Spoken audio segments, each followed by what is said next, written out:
बोलो गणेश भगवान की जय हो। बुधवार व्रत कथा। एक समय में किसी नगर में एक बहुत ही धनवान साहूकार रहता था। साहूकार का विवाह नगर की सुंदर और गुणवंती लड़की से हुआ था। एक बार वो अपनी पत्नी को लेने बुधवार के दिन ससुराल गया तो पत्नी के माता पिता से विदा कराने के लिए कहा। माता पिता बोले, बेटा आज बुधवार है, बुधवार को किसी भी शुभ कार्य के लिए यात्रा नहीं करते। लेकिन वह नहीं माना और उसने वहम की बातों को न मानने की बात कही। दोनों ने बैलगाड़ी से यात्रा प्रारंभ की। 2 कोस की यात्रा के बाद उसकी गाड़ी का एक पहिया टूट गया। वहां से दोनों ने पैदल यात्रा शुरू कर दी। रास्ते में पत्नी को प्यास लगी तो साहूकार उसे एक पेड़ के नीचे बैठाकर जल लेने के लिए चला गया।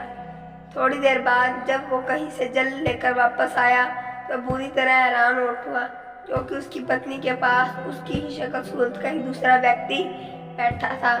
पत्नी भी साहूकार को देखकर हैरान रह गई। वह दोनों में कोई अंतर नहीं कर पाई। साहूकार ने उस व्यक्ति से पूछा, तुम कौन हो? मेरी पत्नी के पास क्यों बैठे हो? साहूकार की बात सुनकर उस व्यक्ति ने कहा, अरे भाई, यह मेरी पत्नी है। मैं अपनी पत्नी को ससुराल से विदा करा कर लाया हूँ, लेकिन तुम कौन हो जो मुझसे ऐसा प्रश्न कर रहे हो? साहूकार ने लगभग चीखते हुए कहा, तुम जरूर कोई चोर या ठग हो। यह मेरी पत्नी है, मैं इसे पेड़ के नीचे बिठाकर जल लेने गया था।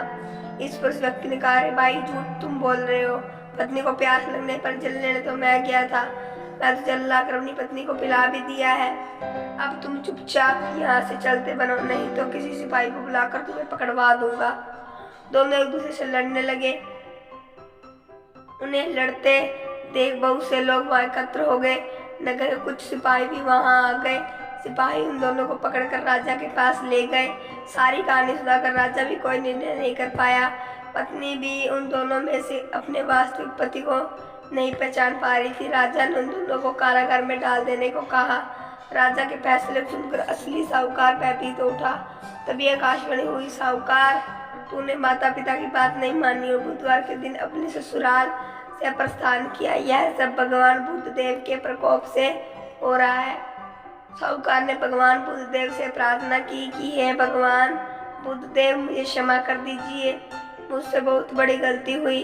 भविष्य में अब कभी बुधवार के दिन यात्रा नहीं करूंगा और सदैव बुधवार को अपना व्रत करूंगा। साहूकार की प्रार्थना से प्रसन्न होकर भगवान बुद्धदेव ने उसे क्षमा कर दिया। तभी दूसरा व्यक्ति राजा के सामने से गायब हो गया। राजा और दूसरे लोग चमत्कार को देखकर हैरान हो गए। भगवान बुद्धदेव की अनुकंपा से राजा ने साहूकार और उसकी पत्नी को सम्मानपूर्वक विदा किया। कुछ दूर चलने पर रास्ते में उन्हें बैलगाड़ी मिल गई। बैलगाड़ी का टूटा हुआ पहिया भी जुड़ गया था। दोनों उसमें बैठकर नगर की ओर चल दिए। साहूकार और उसकी पत्नी दोनों बुधवार का व्रत करते हुए आनंद पूर्वक जीवन यापन करने लगे। भगवान बुद्धदेव की अनुकंपा से उनके घर में धन संपत्ति की वर्षा होने लगी। जल्द ही उनके जीवन में खुशियां ही खुशियां भर गई। बुधवार का व्रत करने से स्त्री पुरुष के जीवन में भी सभी मंगल कामनाएं पूर्ण होती हैं।